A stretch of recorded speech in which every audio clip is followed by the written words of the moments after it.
its wars, but they can never hinder the power of the Lord. He will not be shaken. His truth will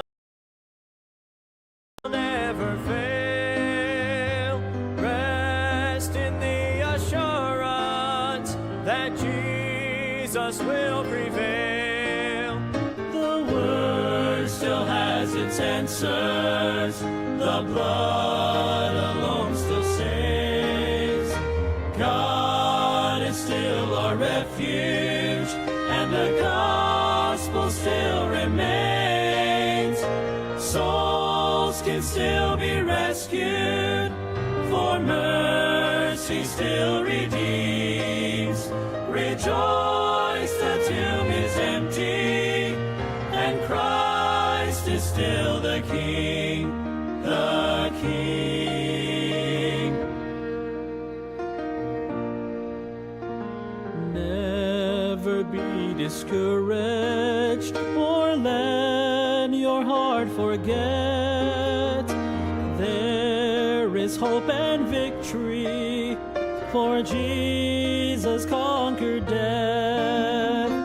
He'll return in power, but till that glorious day, lift his banner higher, stand strong and keep the faith.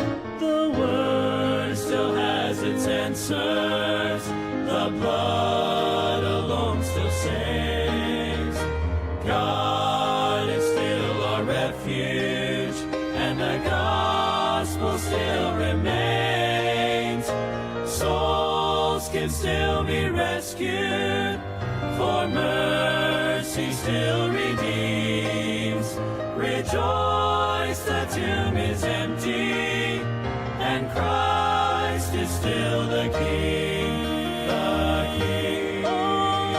Unchanging and unmoving, sovereign and supreme, our hope and our salvation, we still declare, we still believe.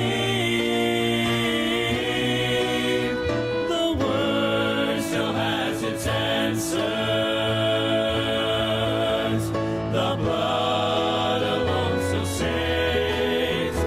God is still our refuge, and the gospel still remains. Souls can still be rescued, for mercy still redeems.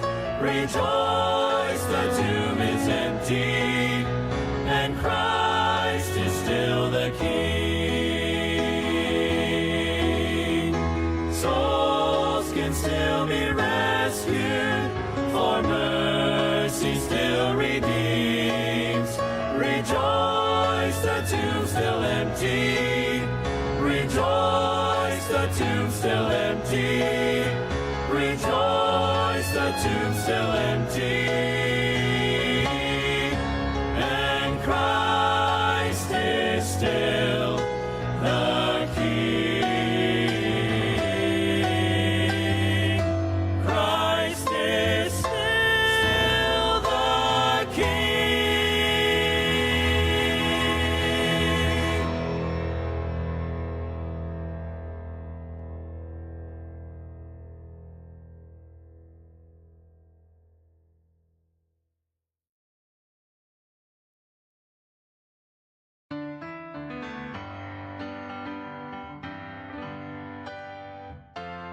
Paul wrote to Timothy, I'm ready to be offered.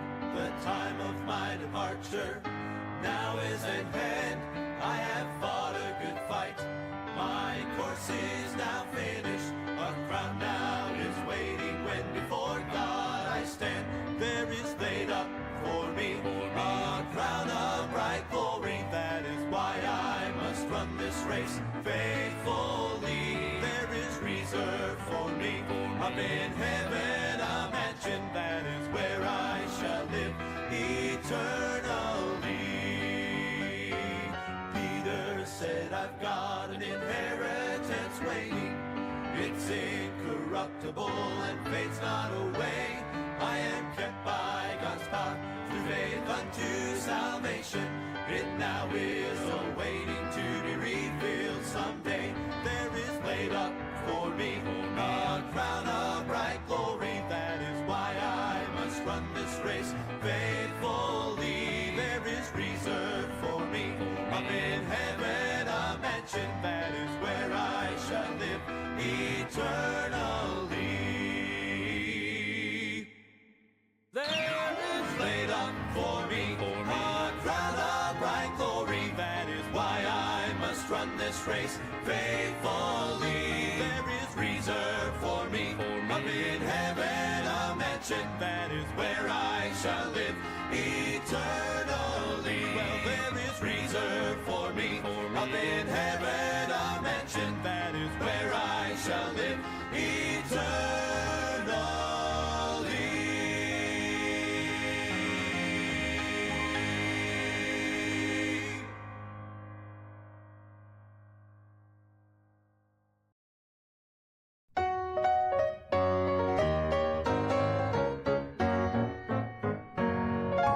I've often wondered what heaven is like. Do the walls of jasper glisten in the morning light?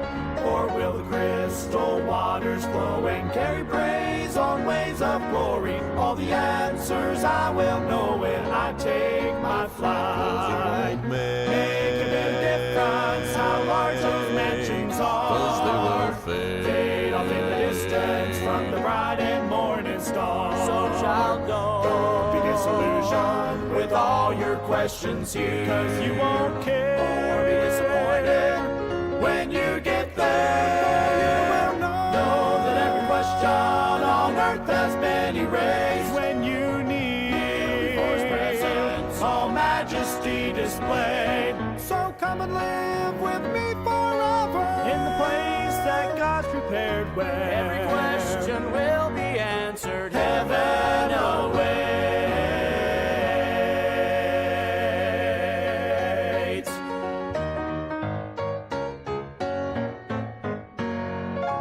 What will heaven's choir be singing when I get home? Will it be a new song never heard here below? Oh, I could ask a million questions, but when I am in His presence, there will be no need for guessing. Then I will know. Make a bit of difference how large those mansions are. 'Cause they will fade off in the distance from the bright and morning star. So child, don't be disillusioned with all your questions here, 'cause you won't care or be disappointed when you get there. You will know that every question on earth has been erased when you need before His presence all majesty displayed. So come and live with me forever in the place that God's prepared, where every question will be answered. Heaven awaits. Make a bit of difference how large those mansions are. Fade off in the distance from the bright and morning star. So child, don't be disillusioned with all your questions here, 'cause you won't care or be disappointed when you get there. When you get there, know that every question on earth has been erased when you need before His presence all majesty displayed.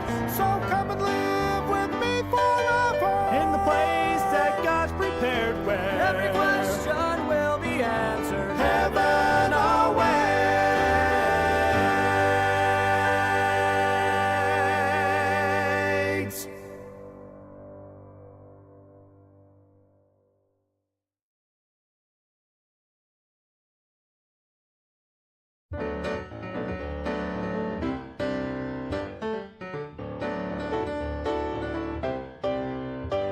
Elijah climbed the mountain, he was feeling down and out. It seemed like he was all alone, the only child of God around. He waited for a great and mighty visit from the Lord. but the wind and the fire and the earthquake didn't speak. It was a gentle whisper that brought him peace. Expect the unexpected when God's about to move. He will meet our every need in ways we wouldn't choose. Be still and know He's in control. His power will come through. Expect the unexpected and watch what God will do. You're holding to the hope that your deliverance will come. It's easy to suppose you know just how the Lord will get it done, but He just might surprise you by the way He brings you out. His time and His will and His plan are never wrong, so trust Him till the answer comes along. Expect the unexpected when God's about to move. He will meet our every need in ways we wouldn't choose. Be still and know He's in control. His power will come through. Expect the unexpected and watch what God will do. Expect the unexpected when God's about to move.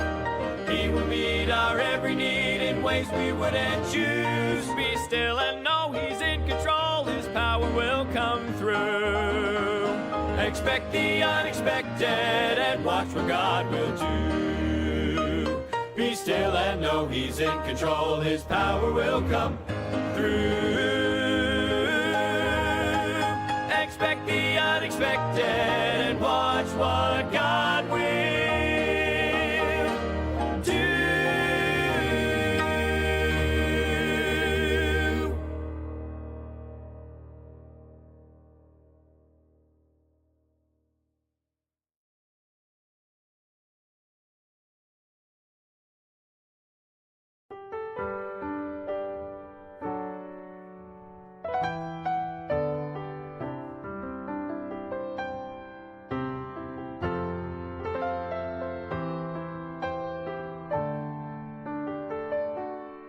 Isaac walked up the mountain, his father by his side, never realizing he would be the sacrifice. And when Abraham raised up his hand to take his child's life, in his heart he must have wondered why.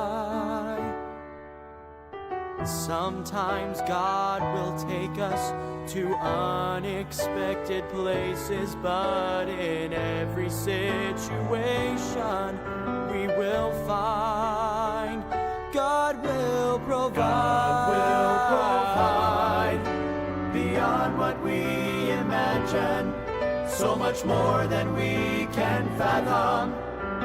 He will supply, God will provide. When we trust in Him completely and take each step believing like a child, God will provide.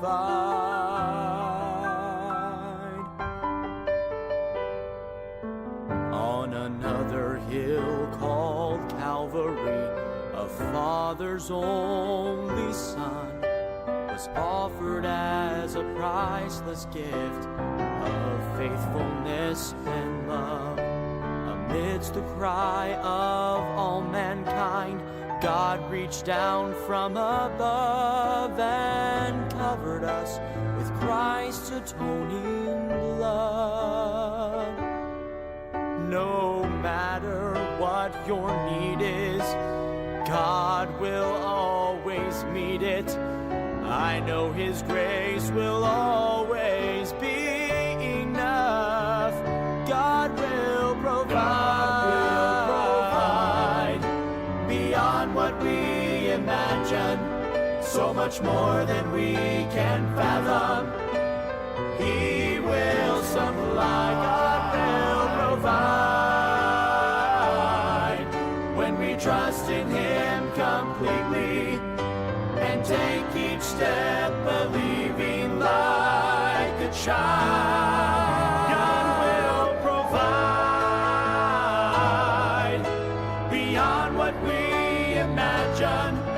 so much more than we can fathom. He will supply, God will provide. When we trust in Him completely and take each step believing like a child, God will provide. God will provide.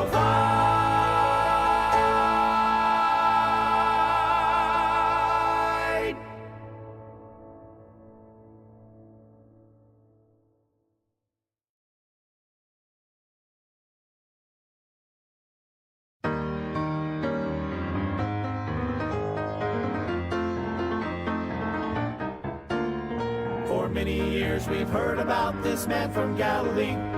The Bible tells that Jesus was his name. Some will say that he was just a man like you and me. There was no greater reason why he came. But if I could, I'd take you to a humble little place where these blinded eyes were made to see. He opened up my heart and then he saved me by his grace. And now he means everything to me. He is to me. He is to me my anchor. He is to me. He is to me my rock. He is to me my Savior, in whom I place my trust. He is to me. He is to me my comfort. He is to me. He is to me my joy. He is to me my master. He is to me my Lord.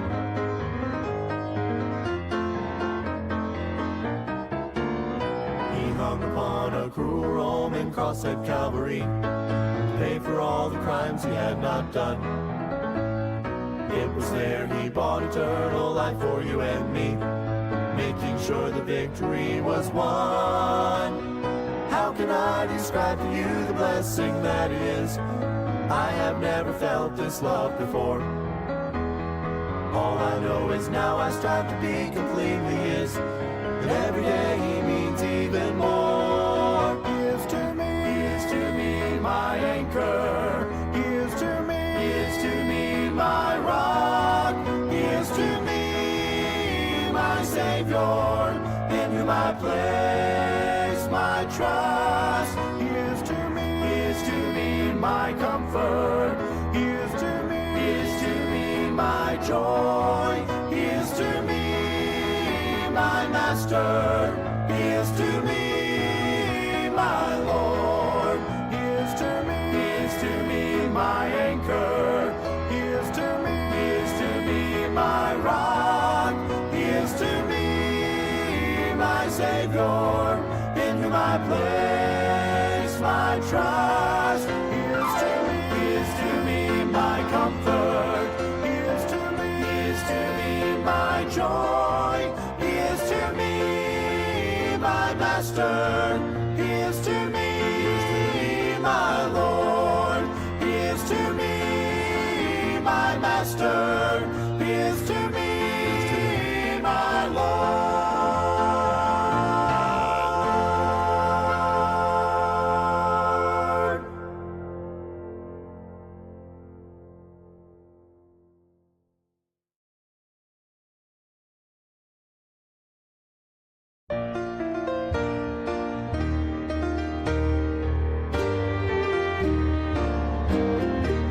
One day I heard a preacher preach. He said, this world you're gonna leave, and when we die we'll either go to heaven above or hell below.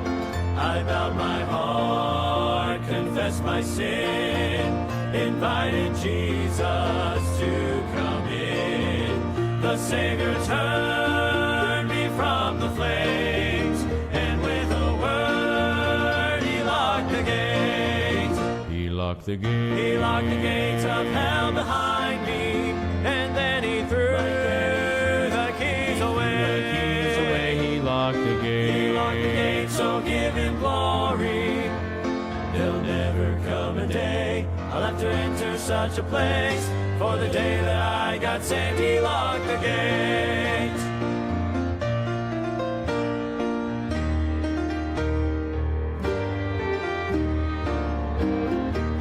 And now I live a life so free, knowing Jesus, he lives in me.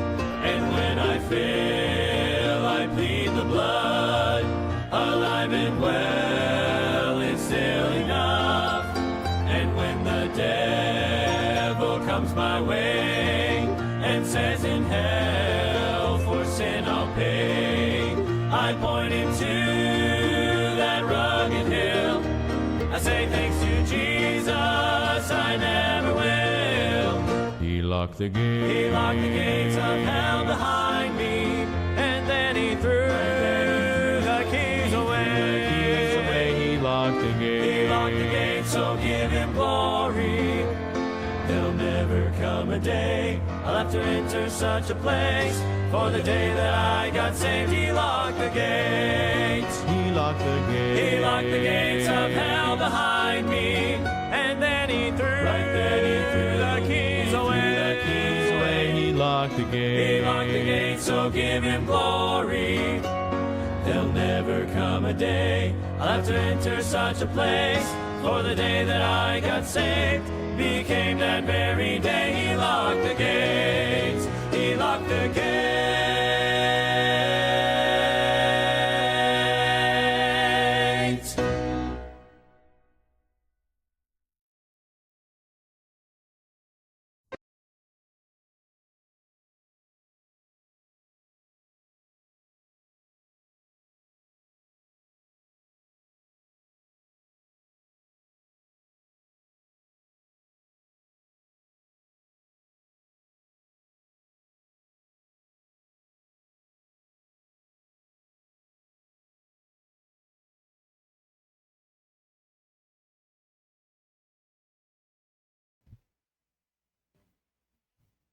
Amen. Good morning po sa ating lahat. Yan, isang malamig na umaga po sa bawat isa po sa atin. Yan, good morning at ngayon po ay Tuesday at kami po ulit ang inyo pong host para po sa ating devotion.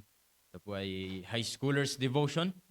And tignan nga natin sir, may mga high schooler na ba dyan na nakikinig sa umagang ito?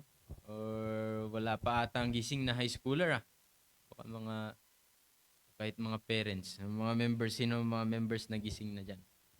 Nilalamig rin pati mga viewers natin andito si Crystal Joy. Good morning. At sila Ma'am Rolene. Ma'am Rolene, tama ba sir? Sila Ma'am Rolene Sanet. At si Ma'am Joyce. Sino nasa taas? Ma'am Heidi. Yan, so sila pa lang. Yun nga, nilamig nga ang ating mga viewers. Ayan, i-share nyo po yung ating devotion yan, para mas maraming makapakinig. At mga members, yan, gising na po tayo. At para tayo ay makapakinig sa ating devotion. Yan, malamig man, pero maganda ay makapakinig muna tayo ng salita ng Diyos sa umaga pong ito.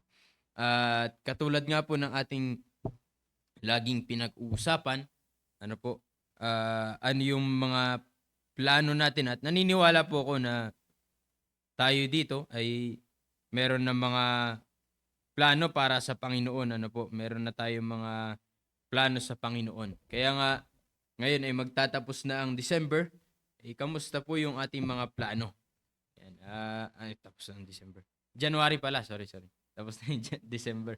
Magtatapos na ng December ngayon ay January, ngayon ay 27 na po. May 31 ba ang January? Magtatapos na ang ating January. Kaya nga, ano po yung mga nagagawa na natin sa ating mga plano?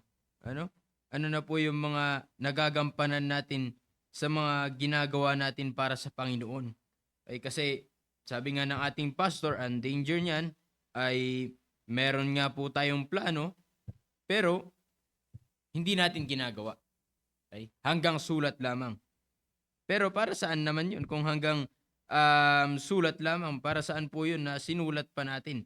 Kaya nga po tayo nagsulat para meron po tayong gagampanan.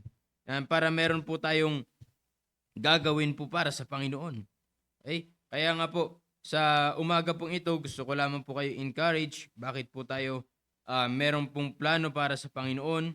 Bakit po tayo gumawa, nag-set ng plans natin for this year? Okay? Kaya nga, gusto ko pong i-share po sa inyo dito. Although na ito i-share na po ng mga fathers sa Father's Devotion, dito po sa very familiar verse na sinasabi ng Bible dito po sa Joshua chapter 24 in verse number 14 to verse number 15. Joshua chapter 24 verse number 14 in verse number 14 to verse number 15. Sabi po dito ng Bible, "Now therefore fear the Lord and serve Him in sincerity and in truth, and put away the gods which your fathers served on the other side of the flood and in Egypt, and serve ye the Lord." In verse number 15, "And if it seem evil unto you to serve the Lord, choose you this day whom ye will serve, whether the gods which your fathers served that were on the other side of the flood, or the gods of the Amorites in whose land ye dwell. But as for me and my house, we will serve the Lord." Kaya nga, sinabi po nating pastor, this new year is another year of God's blessings. Ay muli na naman makikita natin, matutunghayan po natin yung patuloy na ginagawa po ng Diyos sa ating pong buhay. Okay? Pero alam niyo po, hindi lang dapat yun ang makita natin, yung mga blessing ng Panginoon, yung mga ginagawa natin, ginagawa ng Diyos sa ating pong buhay. Kaya nga, this new year must be another year of our service to God. Ngayon pong bagong taon, ito po yung taon na dapat meron rin po tayong mga gagawin po para sa Panginoon. Okay? Meron pong ginagawa ang Diyos sa ating pong buhay. Patuloy yung blessings po ng Diyos sa ating pong buhay. Kaya tayo rin naman po ay dapat merong gagawin para sa Panginoon. Okay? Ano rin naman yung gagawin natin sa Diyos na may ginagawa po sa ating pong buhay. Okay? Kaya nga dapat hindi lamang po tayo sa blessings, hindi lang po tayo after sa blessings, hindi lang po kung ano yung matatanggap natin, hindi yung matatanggap natin, kundi ano rin naman yung magagawa natin para po sa Diyos. Okay? Ano rin naman yung gagawin po natin para sa Diyos. Kaya nga po, meron tayong plans for this year, lalo na plano para sa Diyos. Okay? Plano natin para sa Panginoon. Kaya nga mga schoolers, sabi ko sa inyo, kamusta na yung mga plano ninyo para sa Panginoon? Okay? Kamusta na yung plano ninyo sa taong ito? Kamusta na yung mga plano ninyo? Kaya nga, that's why this must be the year. Ito yung taon, Ito yung taon that we will serve God more. Ito dapat yung taon na dapat maglilingkod pa tayo mas lalo para sa Diyos. Okay? Kaya nga ito pong binasa natin na verse. Ayan, ano po sabi dito ng Bible? "Now therefore, fear." Okay? Fear the Lord. Okay? Fear the Lord. Okay? Ano po ibig sabihin ng fear dito? The word fear, it means to revere. Ibig sabihin po nito, it means to show reverence. Pag sinabi po nating reverence is fear mingled with respect.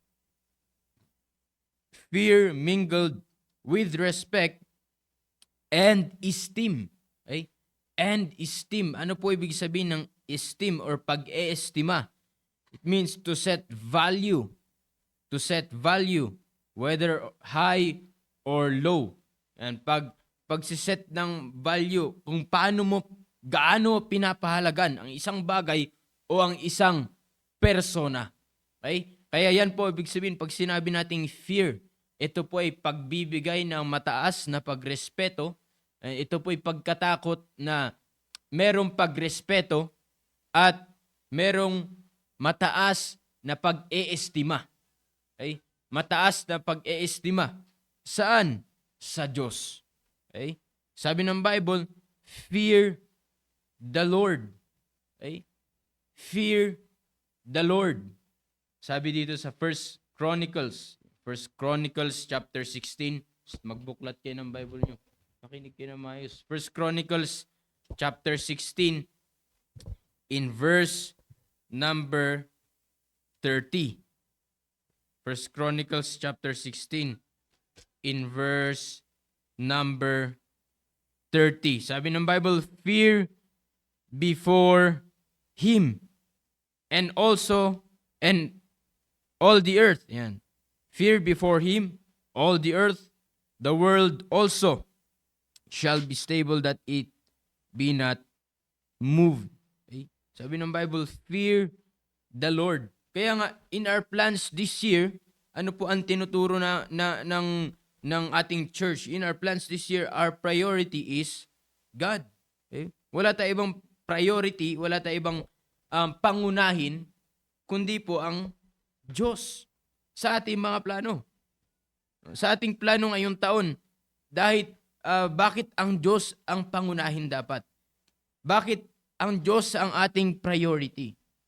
Dahil dito po natin makikita kung talaga bang nirerespeto natin ang Diyos. Okay? Mula dito makikita natin kung nirerespeto ba natin ang Diyos, kung tayo ba ay merong mataas na pag-estima. Okay? Ibig sabihin po ng pag-estima, yung ating pagpapahalaga sa Diyos. Okay? Kaya nga gagawan mo ng plano, gagawan mo ano yung dapat kong gawin para sa Panginoon. Di ba? Ito po ay pagpapakita ng ating respeto at kung paano mo pinapahalagaan ang Diyos sa iyong buhay. Gagawan mo ng plano yung ano rin naman yung dapat mong gawin, dapat mong magagawa para sa Diyos. Okay? Kaya nga, hindi muna kung ano yung gagawin mo para sa sarili mo, kundi una ay sa Diyos. Di ba? Kaya nga yan po yung ating pagpaplano. Maganda na may plano tayo sa ating sarili. Maganda na meron tayong plano sa ating sarili. Ngunit kung lahat ay pang sarili at wala sa Diyos, lahat po yan ay walang kwenta. O kaya nga mga schoolers, may mga plano kayo sa inyong sarili, sa inyong pag-aral or sa anuman, basta para sa inyong sarili. Maganda yan. Okay? Pero kung meron kang plano para sa iyong sarili, ngunit wala ka man lang plano para sa Diyos, gusto ko pong sabihin sa bawat isa po sa atin na lahat po yan ay walang kwenta. Okay? At pagpapakita lamang po yan na hindi natin pangunahin ang Diyos. Pagpapakita po yan na mababa po ang pagtingin natin sa Diyos, mababa po ang pagrespeto natin sa Diyos, mababa po ang pag-estima natin sa Kanya. In which hindi po dapat, ano po sabi ng Bible? Fear the Lord. Okay? Fear the Lord. Ano po sabi dito ng Bible? 1 Samuel chapter 12 in verse number 14. 1 Samuel chapter 12 in verse number 14. If ye will fear the Lord and serve Him and obey His voice and not rebel against the commandment of the Lord, then shall both ye and also the king that reigneth over you continue following the Lord your God. Okay? Kaya nga napakaganda na sa ating, meron tayong gagawin para sa Diyos. Kaya nga po tayo nagplano para sa Panginoon. Bakit po? Para may isaayos po natin at ang pangunahin natin ay ang Diyos. Okay? Ibig sabihin po ng inuuna natin ang Diyos, priority natin ang Diyos, siya yung pangunahin. Okay? Binibigyan po natin, kinikilala po natin ang Diyos. Okay? Kinikilala po natin ang Diyos na siya po ay pinakamataas, pinakamahalaga sa lahat po ng bagay, sa lahat ng kung ano-ano man. Okay? Kaya nga po, magpaplano po tayo para sa Diyos. Okay? Bakit po? This shows our fear for God. This shows our fear for God, our reverence, our high respect, our high esteem sa Diyos. Kaya nga po kinakailangan, may plano po tayo sa mga gagawin natin para sa Panginoon. Okay? Ano sabi ng Bible sa Ecclesiastes 12 in verse number 13? Maalala niyo po itong verse 12. Sabi ng Bible, let us hear the conclusion of the whole matter. Fear God. Yan. Fear God and keep His commandments, for this is the whole duty of men. Kaya nga po, fear. Okay? Fear God. Fear the Lord, sabi ng Bible. Okay? In Deuteronomy chapter 32. Deuteronomy chapter 32 in verse number 15. Ay, kaya nga, ito po, napakaganda na meron tayong plano para sa Panginoon. Ito, katulad po na ito. Ayos itong verse na ito. Deuteronomy chapter 32 in verse number 15. Sabi ng Bible, but Jeshurun wax fat. Bira, tumaba siya. And kick, thou art waxen fat. Pinatalsik siya. Thou art grown thick. Thou art covered with fatness. And sabi ng Bible, then he forsook God, which made him. Okay? He forsook God, which made him, and lightly esteemed the rock of his salvation. Ang gusto ko pong makita po natin dito ay yung kinalimutan niya ang Diyos. And he lightly esteemed. Naging mababa yung pag-estima niya sa Panginoon. Naging mababa ang tingin niya sa Diyos. Kaya nga po, ito po ang iniiwasan natin. Okay? Na makalimutan mo ang Diyos at isang araw mababa na ang tingin mo sa Diyos. Okay? Mababa na ang pagtrato mo sa Panginoon. Kaya nga po, ito ang iniiwasan natin bilang mga anak ng Diyos. Dahil mamalay-malayan mo. Kaya nga, meron tayong plano dapat para sa Panginoon. Dahil mamalay-malayan mo, pag ikaw ay wala kang plano para sa Diyos, isang araw, nakalimutan mo na pala ang Panginoon. Isang araw, mababa na ang pagtingin mo sa Diyos. Mababa na po ang pag-estima natin sa Diyos. Pero kung ikaw ay merong plano, di ba? Ano yung mga gagawin mo para sa Panginoon? Sa taong ito yung mga dapat kong gawin po para sa Panginoon. Di ba? Nakasulat. Okay? So meron kang gagawin, meron kang goal, meron kang focus ngayon for this year na ito yung mga plano ko para sa Panginoon na dapat kong gampanan. Ito po ay malaking tulong para hindi mo makalimutan ang Diyos. Okay? Ito ay malaki pong tulong upang yung, again, sa plano mo ay priority mo ang Diyos. So ibig sabihin, ito ay malaking tulong para makita mo lagi at wala kang ibang pangunahin. Unang-unang pinapahalagan, kundi ang Panginoon. Kundi ang Diyos. Okay? Unlike pag wala, mamalay-malayan mo, nakalimutan mo na ang pagpunta sa bahay-sambahan. Diba? Unlike pag wala kang plano sa Diyos, January pa lamang ay nakalimutan mo na yung soul winning.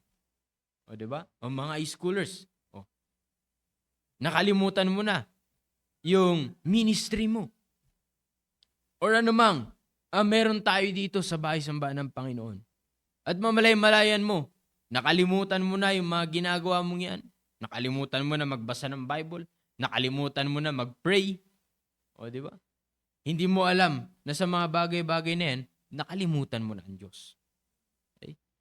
O, hindi po pwede, hindi po totoo yung naririnig po natin na nakalimutan ko lang mag-church, pero hindi ko nakalimutan ang Panginoon. Hindi po totoo yun. Once na nakalimutan mo na yung mga bagay na yan, pagpapakita na lamang yan na unang-una mong kinalimutan, unang-una mong tinalikuran ay ang Diyos. Mababa na ang pag-estima natin sa Diyos. Wala na tayong mataas na pagpapahalaga sa Panginoon. Okay? Wala na tayong pagpapahalaga sa Diyos. Pero kung ikaw ay merong plano, sabi ko nga po, ito ay malaking tulong. At hindi mo kailanman makakalimutan ang Diyos. Ay, yung paglilingkod mo sa Diyos, bakit nakaplano? Planado, nakasulat. Okay? Kaya ngayon po yung kagandahan na meron tayong plano po para sa Diyos. Kaya dito, sabi ng Bible, now therefore fear the Lord. Okay? Fear the Lord. And again, making plans for our God shows our fear for God. Yung meron kang plano sa Diyos, ito ay magpapakita na meron tayong pagkatakot sa Diyos. Ibig sabihin po, kinikilala natin ang Diyos sa ating pong buhay na pinakamataas. At nagbibigay po tayo ng mataas na pagrespeto sa ating pong Panginoon at mataas yung pag-estima natin sa Diyos. Okay? Kaya sabi ng Bible, now therefore fear the Lord. Okay? Not only to fear the Lord, kundi ano po sabi ng Bible? And serve Him. Okay? And serve Him. Ano po ibig sabihin ng word na serve dito? The word serve here, it means to work, to enslave. Okay? Para tayong parang alipin. Okay? To be a bondman. Ibig sabihin ng bondman, it means one bound to service without wages. Okay? Isang tao na kumbaga nandyan ka na buong buhay mo, maglilingkod ka. You are bound. Ibig sabihin ng bound, para ka nakatali. Hindi ka na makakawala, hindi ka na makakaalis dyan. Yan po ibig sabihin dito ng service. Ay nung serve, na nandyan ka, na maglilingkod ka, hindi ka na aalis dyan. Ay, hindi ka na mawawala dyan. Diyan ka na buong buhay mo. At maglilingkod ka without wages. Ay, ibig sabihin ng wages ay walang bayad. Okay? Again, kaya nga sabi ko nga po sa bawat isa po sa atin, this year is another year of God's blessings. But, makikita natin yung blessing ng Diyos, yung ginagawa ng Diyos sa ating pong buhay. Pero, para saan? Okay? Para tayo ay meron din namang gagawin po para sa Panginoon. Okay? This year is another year of God's blessings. And this year must be our another year to serve God.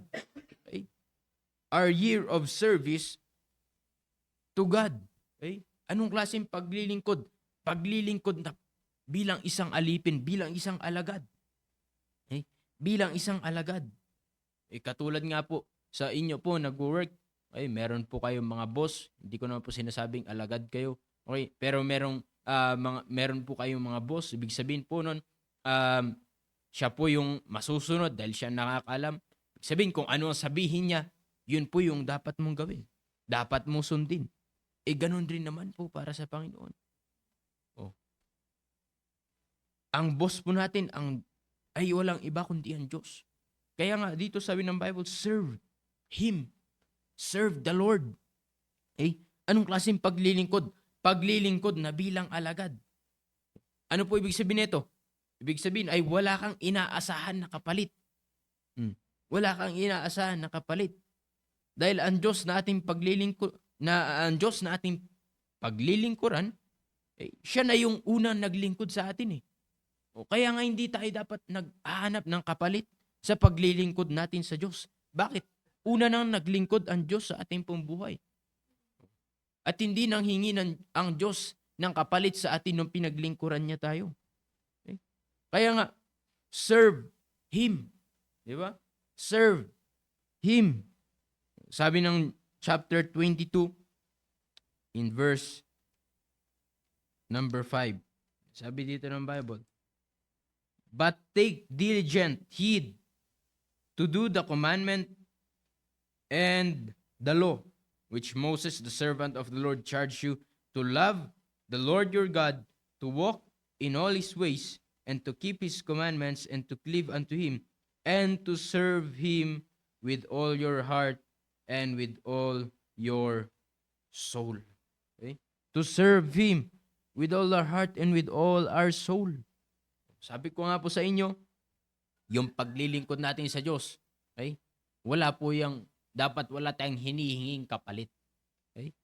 Walang sahod sa paglilingkod sa Diyos. Okay? Kaya nga maraming umaayaw. Di ba? Walang pera po walang pera pag nasa ministry ka. Walang kapalit yan na pera. Magsusulwining ka. Wala po yung kapalit na pera. Magsusundo ka. Wala po yung kapalit na pera or anumang kapalit. Kaya nga maraming umaayaw sa paglilingkod sa Diyos. Diba? Kaya nga ano po ang tanong ng ibang mga tao? Ano bang makukuha namin dyan sa simbahan? Diba? Akala nila, ang dapat lamang nila makuha ay yung mga material na bagay. Lalo na ay pera. Okay? Pero hindi nila alam na yung maglingkod ka sa Diyos. Okay? Yung maglingkod po tayo sa Diyos ay hindi po yan kailanman mababayaran ng pera. Okay? Bakit ang pinaglilingkuran natin ay walang iba kundi ang Diyos? At ang Diyos ang magbibigay ng gantimpala sa atin. Ang Diyos ang magbibigay ng kapalit ng ating paglilingkod. Okay? Kaya nga sabi ng Bible, serve Him. Okay? Wala dapat tayong ibang paglilingkuran kundi ang Panginoon. Okay? Wala na iba kundi ang Diyos.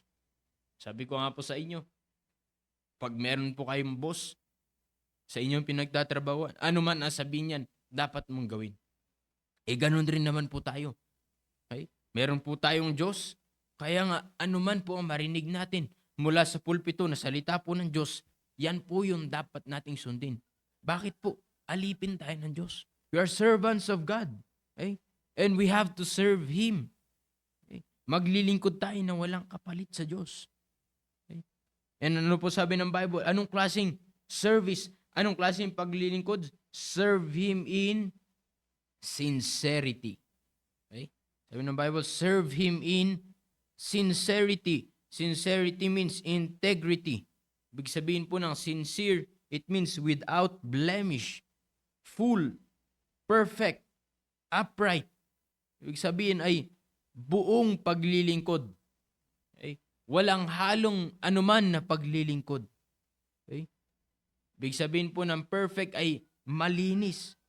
Okay? Walang halong anumang bagay na paglilingkod. Okay? Kaya ngayon paglilingkod natin po sa Panginoon ay dapat hindi natin hahaluan ng ibang bagay. Lalong-lalo na kasalanan. Okay? Hindi dapat natin hahaluan ng ganyan. Kundi, sabi ng Bible, serve Him in sincerity. Okay? Sabi ng Titus chapter 2 in verse number 7. In Titus chapter 2 in verse number 7. Okay, sabi ng Bible dito, in all things, showing thyself a pattern of good works in doctrine, showing uncorruptness, gravity, at ano ba? Sincerity. Okay? Ibig sabihin naman ng sincere dito, or sincerity dito, it means incorruptible. Incorruptible. Ibig sabihin, hindi masisira. Okay? Kaya nga, we must serve Him in sincerity. Ibig sabihin nito, walang halong kalokohan, walang halong kasalanan, okay? At hindi masisirang paglilingkod. Okay? Hindi masisirang paglilingkod. Hindi po tayo kayang sirain ng kung ano-anong bagay sa sanlibutang ito. Okay? Hindi kayang sirain yung ating paglilingkod sa Diyos. If we will serve Him in sincerity.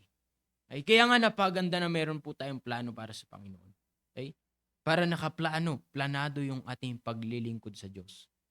And ang napakaganda neto dito, dahil seryoso ka, totoo ka sa plano mo para sa Panginoon, gusto mo talagang maglingkod sa Diyos, kaya nga po tayo nagplano. Kaya natin isinulat.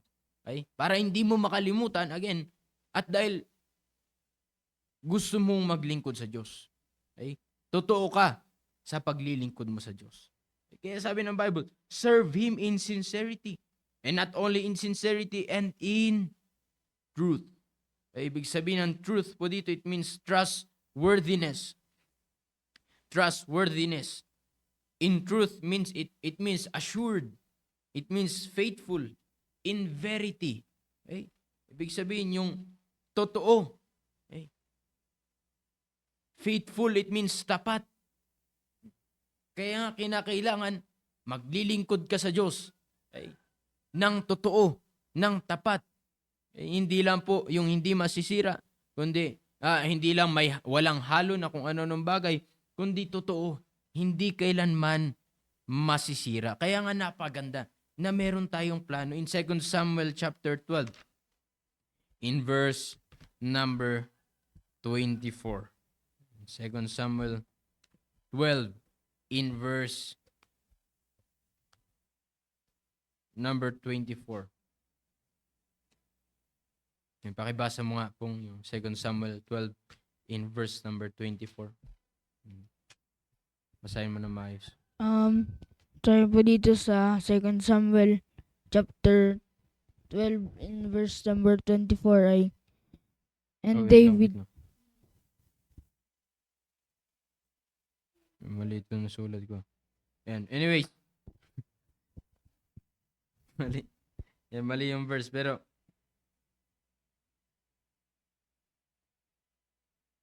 ay 2 Samuel chapter 12 in verse number 22, chapter 22 verse number 44 pala. Yan, ako na lang magbabasa. And kaya nga, dito sinasabi po ng Bible is to serve. Okay? To serve God. Sabi ng Bible, and the people answered and said, God forbid that we should forsake the Lord to serve other gods. Okay?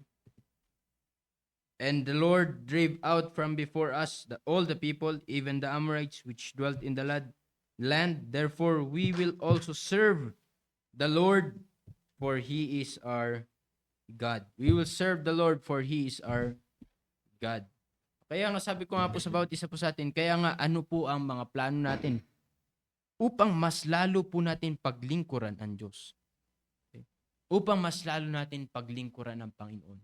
Kaya po tayo pinag-set ng plano ng ating pastor. Yan po ay wisdom na nanggaling po sa Diyos. Okay? Again, para hindi po natin makalimutan ang Panginoon. Okay? Para meron po tayong matutunan po natin na unang-una, pangunahin at wala tayo ibang pinapahalagan kundi unang-una yan Diyos. Okay?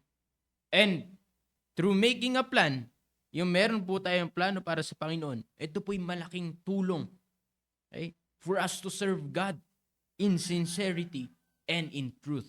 Bakit? Kasi sinulat mo. Okay? So therefore, nakasulat, meron kang guide, okay? Meron kang dapat gawin para sa Panginoon. Okay? Hindi po tayo manghuhula at meron tayong tinutumbok. Meron tayong gustong ma-achieve para sa Panginoon. Kaya nga, ito yung napakaganda for us to serve God more. Again, sabi ko nga po sa inyo, para meron tayong gagawin po para sa Panginoon. Kaya pinagpaplanuhan po natin. Okay? For example, ano yung plano mo sa pagpunta mo sa bahay-sambahan?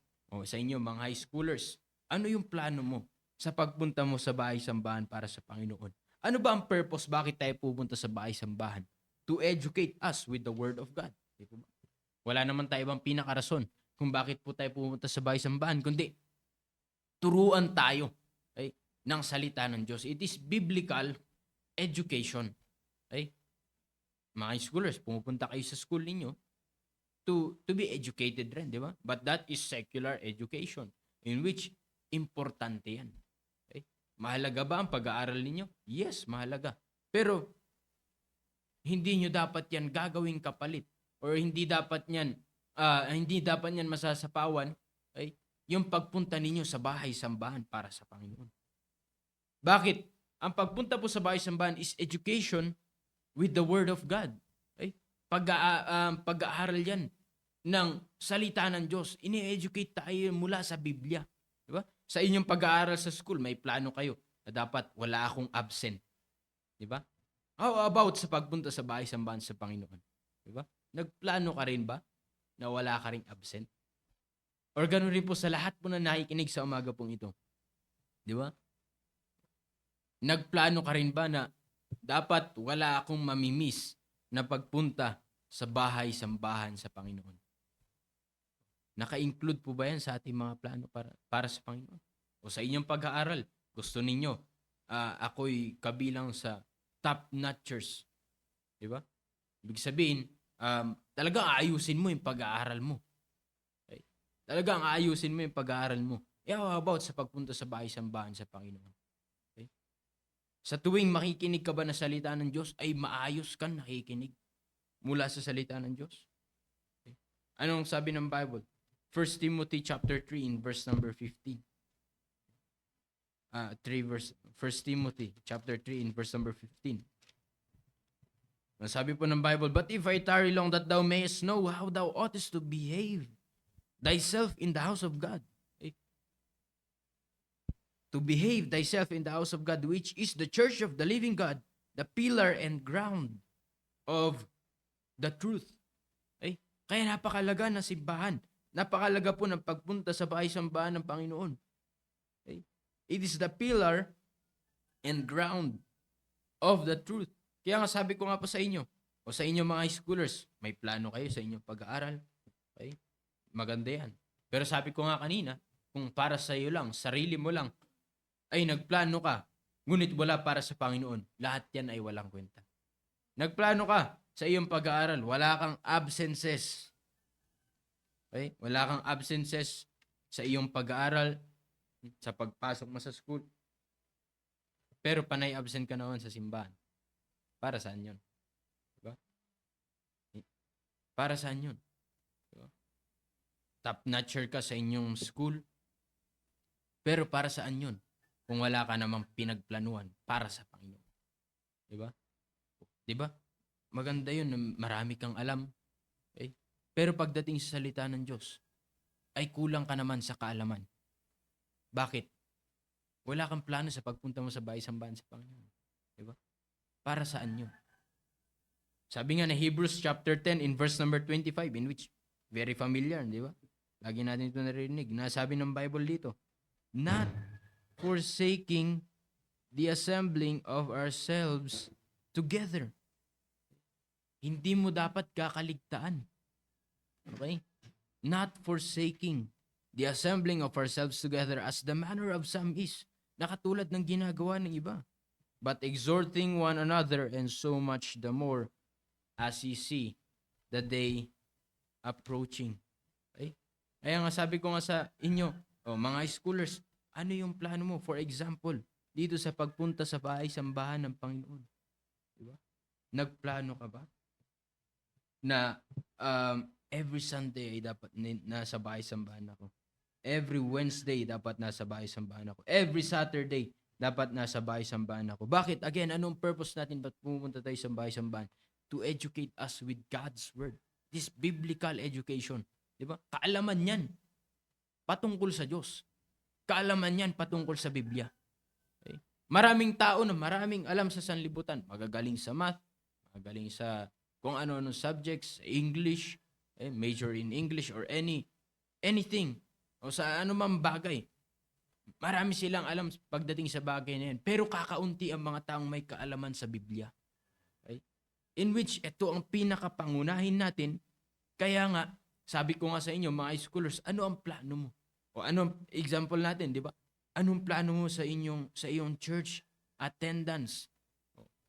Napakaganda nga na pagpaplanuhan mo. Sabi ko nga sa inyo, dapat wala kang absent. Okay? Dapat wala kang mintis sa bawat pananambahan. Morning and afternoon. Okay? Hindi lang yung wala kang absent, kundi yung pupunta ka na hindi late. Di ba? Dito sa bahay-sambahan. Sabi nga lagi ng ating pastor, yan po ay pinagpaplanuhan. Ay, kasi kung hindi mo pagpaplanuhan, makakasanayan mo yan. Okay? Pagpaplanuhan mo na dapat maaga ako sa pagpunta sa bahay-sambahan. Sabi nga nating pastor, o sa inyong mga high schoolers, di ba? Ayaw na ayaw nyo malate sa school. Sa pagpasok ninyo. Di ba? Ayaw na ayaw nyo malate. Anong oras ang inyong pasok? Mostly 7:30. Okay? Ang anong oras po ang ating pananambahan? 8:30. Mas maaga nga eh. So kinakaya nyo na mas gumising na maaga, mag-prepare na maaga para sa inyong pag-aaral. Pero how much more? Okay, how about naman yung pagpunta natin sa bahay-sambahan? Kung Monday to Friday kinakaya yung gumising na maaga, di po ba sa inyo mga parents, alam nyo po yan, kung ginigising nyo pa yung anak ninyo, kahit high schooler na, di ba? O lalo na pagpunta sa church, baka ginigising nyo pa po mga parents. Okay? Di ba? Kung Monday to Friday, kinakaya nyo naman, di ba? Na maagang gumising para sa inyong pag-aaral, maagang mag-prepare para hindi ka malate.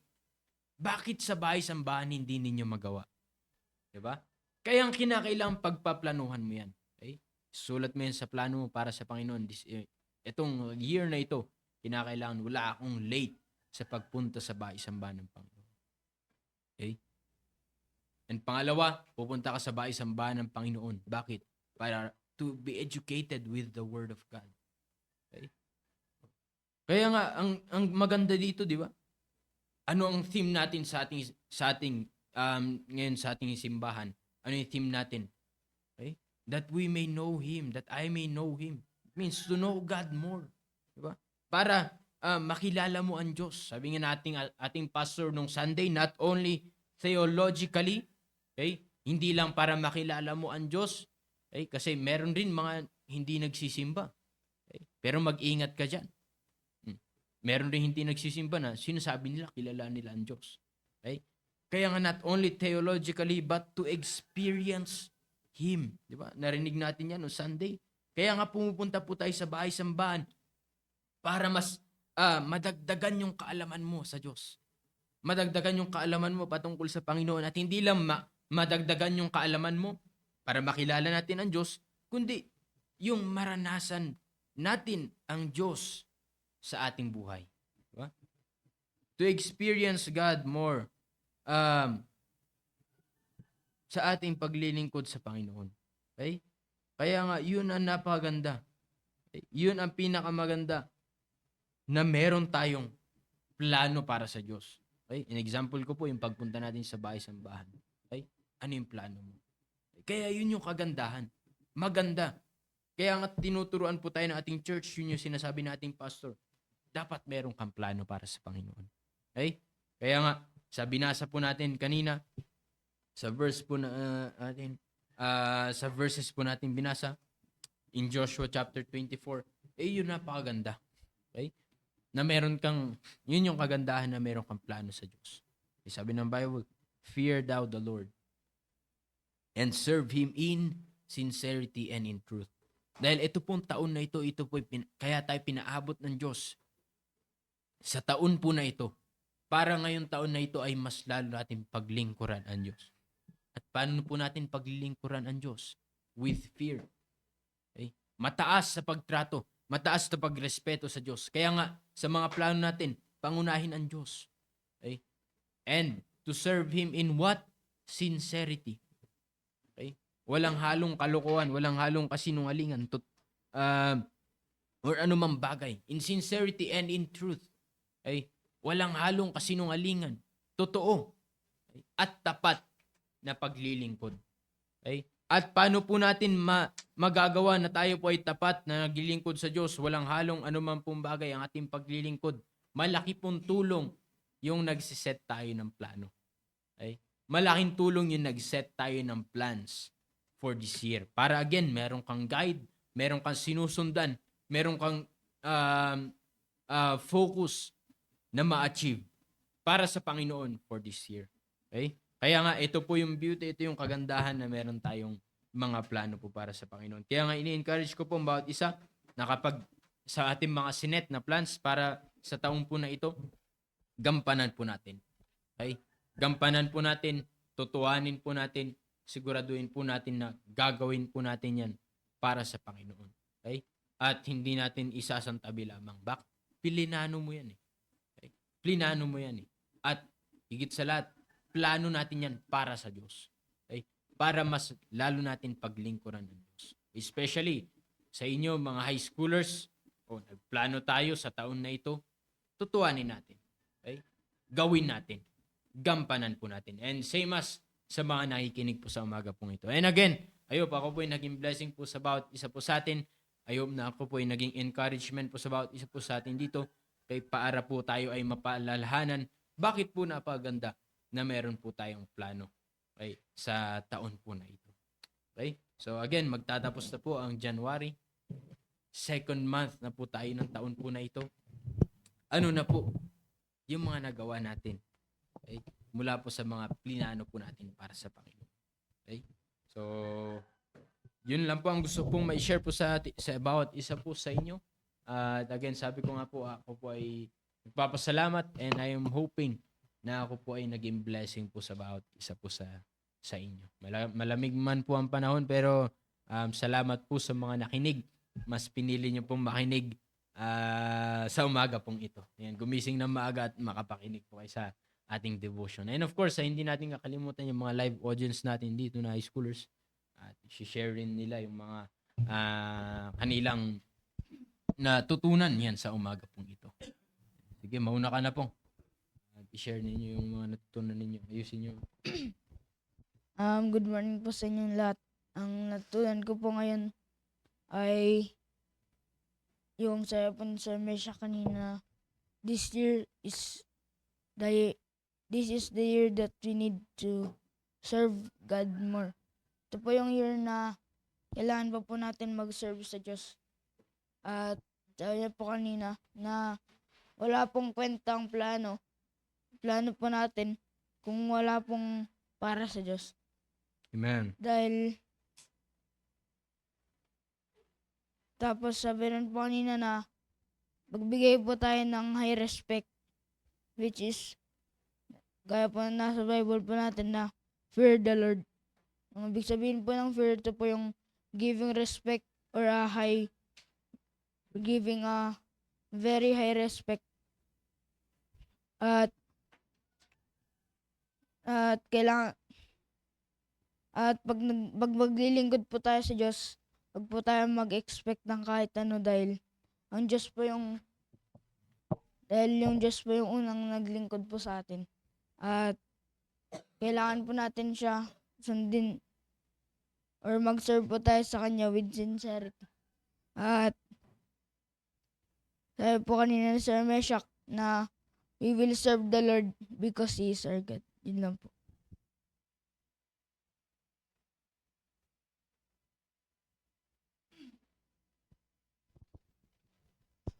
Good morning po. Natutunan ko po ngayong umaga ay sabi po yung paulit-ulit po na sinasabi ni Sir Mesha kanina na we must fear and serve the Lord.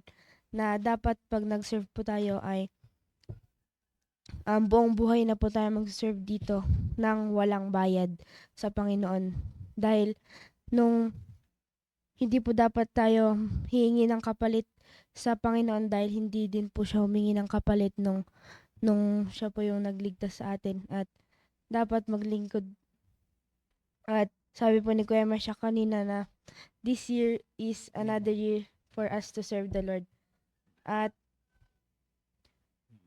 napakalaga po na if may plano po tayo sa sarili natin, dapat po may plano rin po tayo sa Panginoon kasi yung purpose po ng plano natin ay para po hindi natin makalimutan yung Panginoon. Dahil pag nakalimutan po natin yung Panginoon, bababa po yung pagtrato natin sa Panginoon at makakalimutan po natin ang Panginoon. Kaya po mahalaga na may plano. Yun lang po. Good morning po sa ating lahat. Ang natutunan ko po ay hindi dapat bababa ang pagtrato natin sa Diyos. Kaya tayo ay may plano para hindi natin makalimutan ang Diyos. At yun lang po. Ang natutunan ko po ay ang paglilingkod sa Diyos ay hindi dapat humingi ng kapalit. Dapat totoo tayong naglilingkod sa Diyos at tapat. Morning po sa ating lahat. Ang natutunan ko po ay kaya po tayo nagsulat ng plano para po gampanan po natin. At dapat po gumawa po tayo ng plano para sa Panginoon dahil pag wala po tayong plano sa Panginoon ay wala pong kwentang plano natin. At kapag may plano po tayo sa Panginoon, meron po tayong mataas na respeto sa Kanya at dapat po dito ay naghahanap ng kapalit ng ating paglilingkod at dapat po pupunta po tayo ng simbahan to educated to the Word of God. At yun lang po. Yan, thank you at good morning po kay Sir Salvador Bore. Siyempre ang ating pong pastor. And ang mga nakikinig po na high schooler dito ay si Crystal at si Kitli. Sila lang ang mga schooler dito. Si Denmar. Yan, si Denmar. Wira, na-late ka Denmar. Next time, ikaw mag-ano dyan ng dapat naka-Google Meet kayo next time. Yeah. So, sa Wednesday pag-usapan natin. Dapat kayo na yung nag-ano dyan. Denmar. Ma'am Mayra. Si Ma'am Maria Cristina. Sir Gilbert, good morning po sa inyo, sir.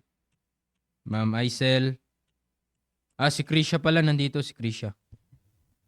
Pero mas maganda Google Meet, para nagkakakitaan tayo. And Sir Ariel, sir, good morning, sir.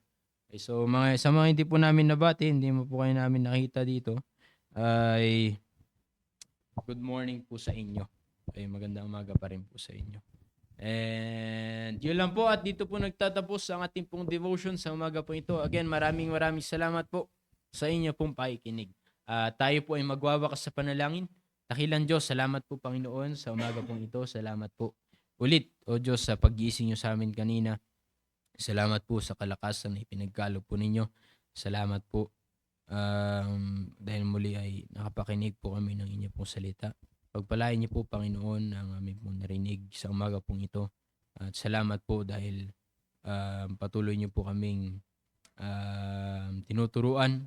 Salamat po dahil kami po ay binigyan niyo ng pagkakataon na kami makapagplano po sa inyo para kami ay mas lalo po makapaglingkod na maayos po sa inyo.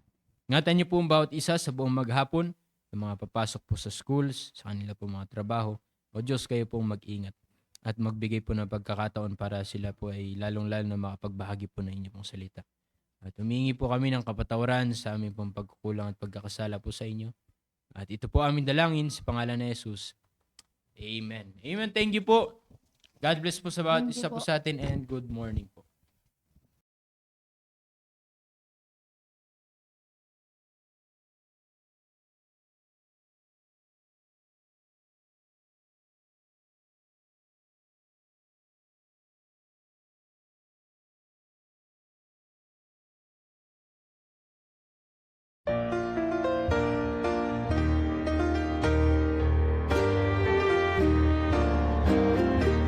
One day I heard a preacher preach. He said, this world you're gonna leave, and when we die, we'll either go to heaven above or hell below. I bowed my heart, confessed my sin, invited Jesus to come in. The Savior turned me from the flames, and with a word he locked the gates. He locked the gate. He locked the gates of hell behind me, and then he threw the keys away. He locked the gate. He locked the gates, so give him glory. There'll never come a day I'll have to enter such a place. For the day that I got saved, he locked the gates.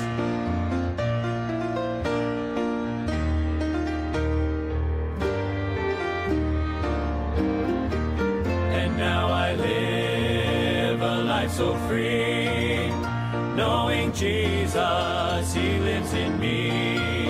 And when I fail, I plead the blood, alive and well, it's still enough. And when the devil comes my way and says in hell for sin I'll pay, I point him to that rugged hill. I say thanks to Jesus, I never will. He locked the gate. He locked the gates of hell behind me, and then he threw the keys away. He locked the gate. He locked the gates, so give him glory. There'll never come a day I'll have to enter such a place. For the day that I got saved, he locked the gates. He locked the gate. He locked the gates of hell behind me, and then he threw the keys away. He locked the gate. He locked the gates, so give him glory. There'll never come a day I'll have to enter such a place. For the day that I got saved became that very day.